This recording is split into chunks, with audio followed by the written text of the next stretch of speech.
सुप्रभात प्यारे बच्चों। आज हम जो नया पाठ पढ़ रहे थे कंचा, उसका मैं संक्षिप्त परिचय आपको बता रही हूँ। कंचा एक कहानी है। इस कहानी के माध्यम से आपको बच्चों के मनोभाव व उनकी कल्पनाओं के बारे में बताया गया है। और यह कल्पना किस चीज़ की है? कंचा। आपको यह दिखाई दे रहा होगा चित्र में। ये जो भी दिखाई दे रहा है इसी को क्या कहते हैं? कंचा। वैसे तो आप सबने इसे देखा होगा, लेकिन जिन बच्चों को इसके बारे में पता नहीं है तो कंचे इस प्रकार के दिखाई देते हैं। तो बच्चों, इस कहानी में एक बच्चा होता है जिसका नाम अप्पू होता है।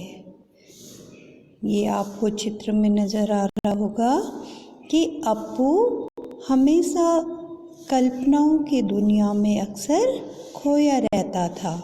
प्रत्यक्ष दुनिया से उसका जो नाता था वो बहुत कम था, यानी कि वो प्रत्यक्ष दुनिया में कम रहता था और कल्पनाओं की दुनिया में अधिक रहता था।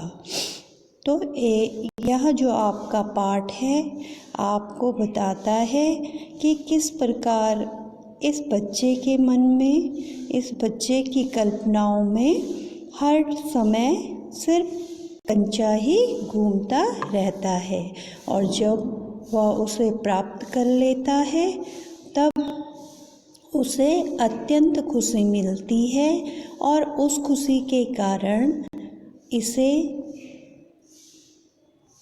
यह भी पता नहीं चलता कि मुझे क्या करना चाहिए, यानी कि वह सिर्फ कंचों के साथ ही आनंद उठाता है या कंचों के साथ ही खेलता रहता है।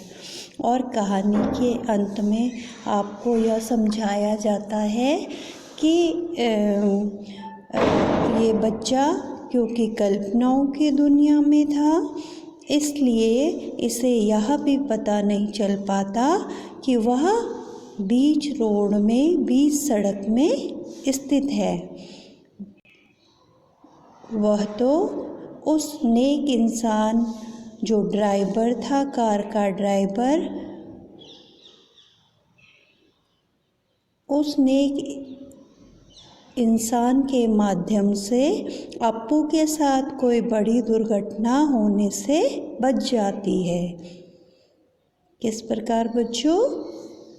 क्योंकि आपने पढ़ा कि जो अप्पू था वो बीच सड़क पर कंचे उठाने में, कंचों से खेलने में मग्न था, और अगर सही टाइम पर ड्राइवर कार में ब्रेक नहीं लगाता तो अप्पू के साथ एक बड़ी अनहोनी हो सकती थी।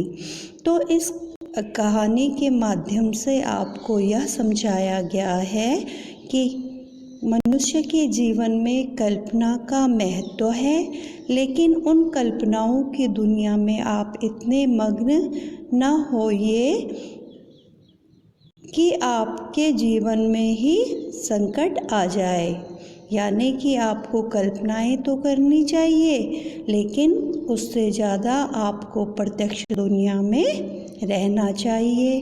कंचों के ही कारण विद्यालय में भी अप्पू का मन नहीं लगा, और कंचों के ही कारण उसके साथ एक अनहोनी घटना, एक बड़ी दुर्घटना हो सकती थी।